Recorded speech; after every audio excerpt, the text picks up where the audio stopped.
The 16th edition of the India Game Developer Conference was held from November 13 to 15, 2024. I have been attending this conference for quite a few years now, but this was the first time that I took out my phone and pointed the camera everywhere I went.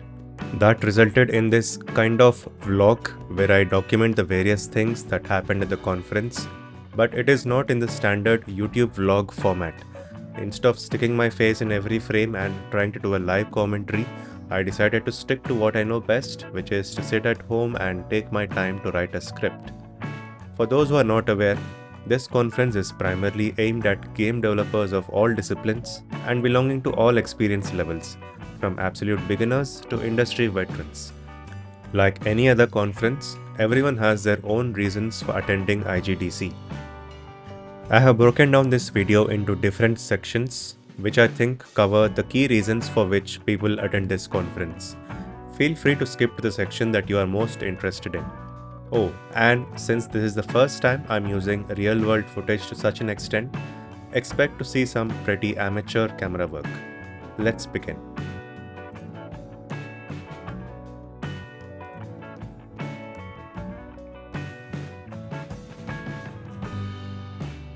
This is the original reason for attending any kind of conference worldwide, and for many years now, it has started to feel a bit outdated.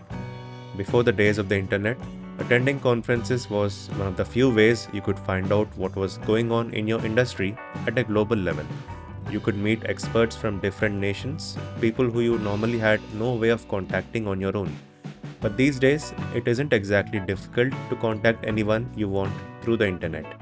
The information shared in the talks is sometimes outdated by the time the talk is delivered. Still, those are just the views of someone who has grown up with the internet.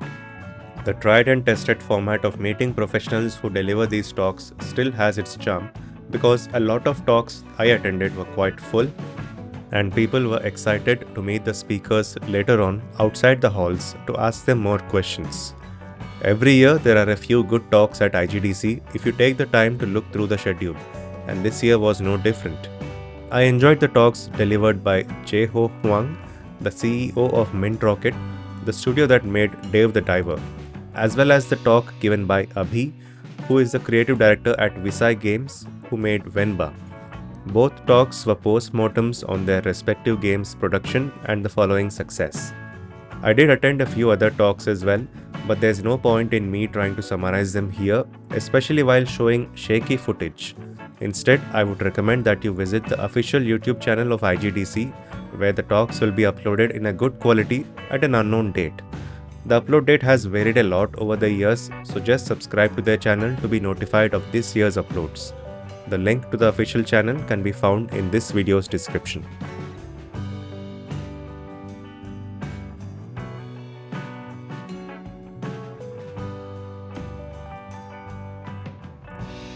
The Expo or Showcase is a huge exhibition of games, investors, publishers, and everything in between. This is also a modern take on an old concept where companies set up booths or stalls and then try to attract as many people as possible to come and talk to them. The sponsors had the largest booths in the middle of the show floor, while the other companies had booths of different sizes depending on their budget.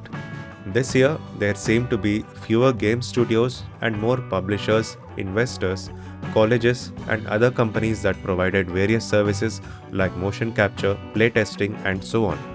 It was still a pretty good mix of booths, and I had a nice time browsing through most of them. In order to attract people to their booths, a lot of the companies used the age-old method of giving away stuff we all get, or swag. T-shirts, notebooks, stickers, badges, and whatnot. The Unreal Engine booth simply gave the stuff away, while other booths had a wheel spin system to decide the prizes, and in both cases, the queues for this stuff was huge. And I'm not criticizing the people who lined up to get this stuff, mostly because I got the stuff as well. Free things aside, it was actually interesting to see the number of options game developers have these days to make their games. There are now fewer excuses for not making a game, with so many companies offering different kinds of services to help developers. The rest of the expo consisted of booths showcasing a few upcoming games from various studios, most of them being from India. There was also a giant stage that occasionally played trailers from the games being showcased at the booths so that the developers could call out for some more attention from the drifting audience. I will not talk about all the games that were showcased at the expo because then the video would become quite long. Instead, I will cover as many games as I can in an accompanying article whose link you can find in this video's description. That said, here is a really quick collection of game trailers that were showcased at IGDC and later uploaded online.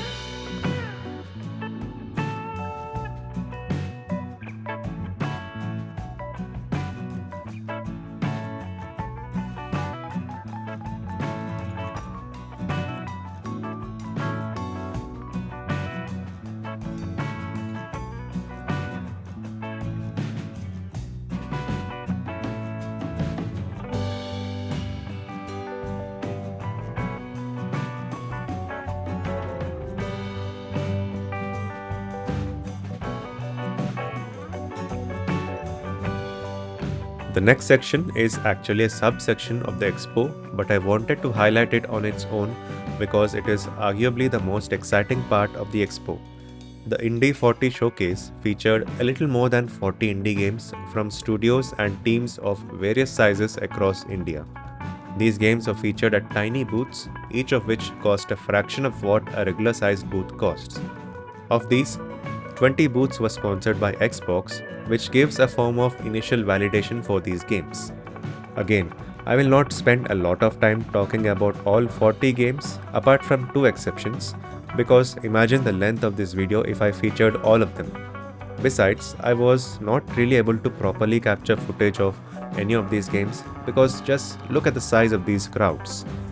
This was a bit of an odd placement decision on part of the organizers.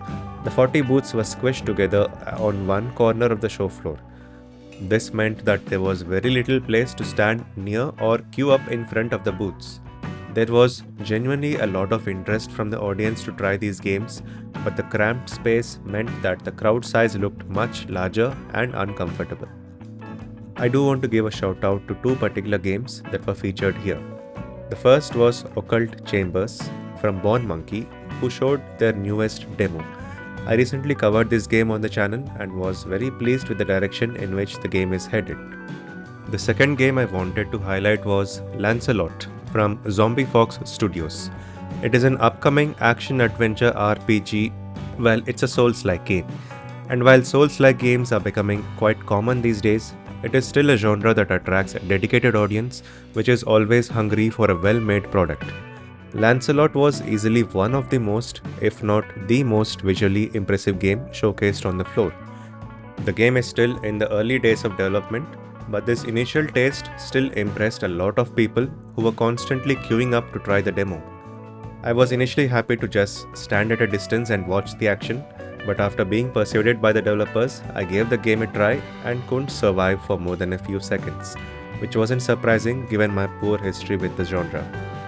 To learn more about Lancelot and other games showcased at the event, do check the description of this video.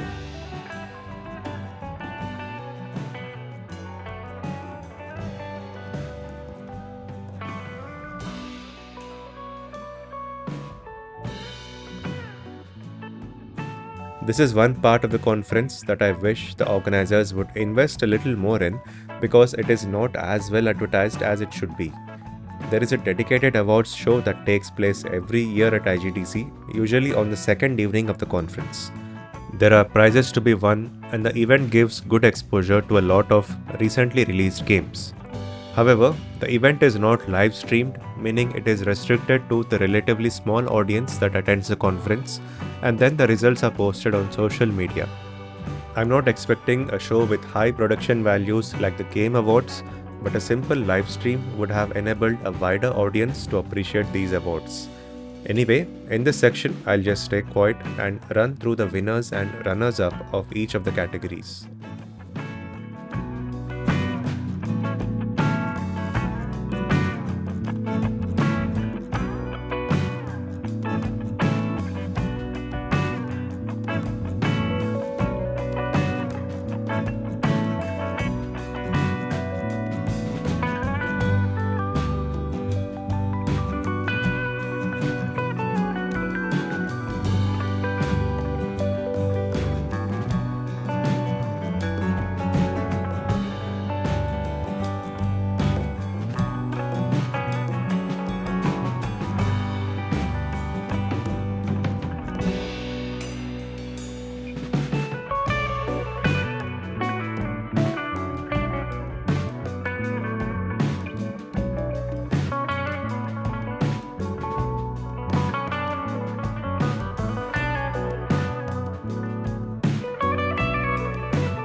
Also announced were the awards for the BYOG Game Jam 2024. I'll quickly show these results on screen as well.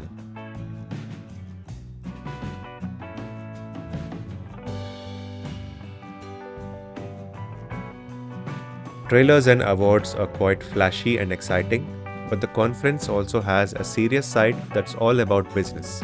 The Investor Publisher Connect allows game developers to pitch their games directly to a select group of investors and publishers as per their needs and walk away with a good lead or maybe even a signed contract. Again, this is something that is now possible to be done online as well, but instead of sending emails into a blank void and hoping for a response, pitching your ideas directly to people sitting in front of you is an opportunity that cannot be replicated online.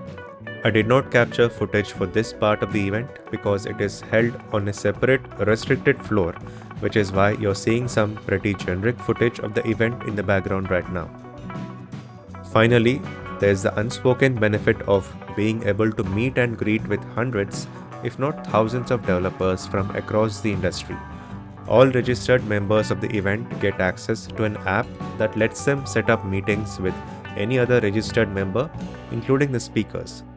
For those who love networking, this is an excellent opportunity to cut through the slow process of sending emails or LinkedIn invites and speak directly to the people they want to get in touch with. For those attending the conference from outside Hyderabad, there's also an opportunity to try the local cuisine, although I told as many people as possible that to get authentic Hyderabadi food, they had to step out into the city. And that about wraps up this summary of the IGDC experience. There's something for everyone, and it is a great way to catch up on what's happening in the industry. This is a volunteer-led event, so a huge round of thanks to everyone in the organizing team who work hard to bring this event to life each year. And thank you for watching.